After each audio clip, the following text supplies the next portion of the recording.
এক এক জাতি দুনিয়াতে আসছে, তাদের কাছে কেউ ব্যবসায়ী, কেউ ক্ষেত কৃষিতে উন্নতি করছে, কওমে সাবা, কওমে শুআয়ব। যারা ব্যবসায়ী জাতি ছিল কওমে সাবা, কৃষি জাতি ছিল, তারা ক্ষেত কৃষি করে সুজলা সুফলা দেশ বানাইছিল। আর পানিকে তারা এক জায়গায় পানির ভান্ডার তৈরি করছিল, বাঁধ দিয়ে পানিকে জমা করছিল, সেখান থেকে পানি ইচ্ছা মতো ছাড়তো, ইচ্ছা মতো বন্ধ করত। এভাবে সারা দেশকে সুজলা সুফলা বানাইছিল। বলে যে এরকম সুজলা সুফলা আর পরিচ্ছন্ন আবহাওয়া ওই দেশে তৈরি হয়েছিল যে কোন পোকা মাকড় সেই দেশে বাঁচতই না, সেই আবহাওয়ার মধ্যে বাঁচতই না।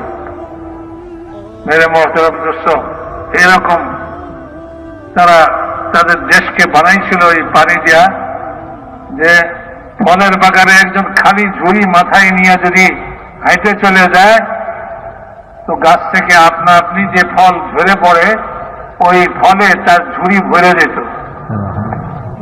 এরকম জাতি ছিল।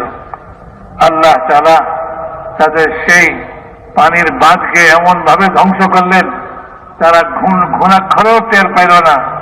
যখন তাদের পানির বাঁধ ভাঙল তো এই জমাকৃত পানি সারা দেশকে ভাসায় দিল, আর সমস্ত ক্ষেত খামার বাগ বাগিচায় সব তছনছ হয়ে গেল, সব খতম হয়ে গেল।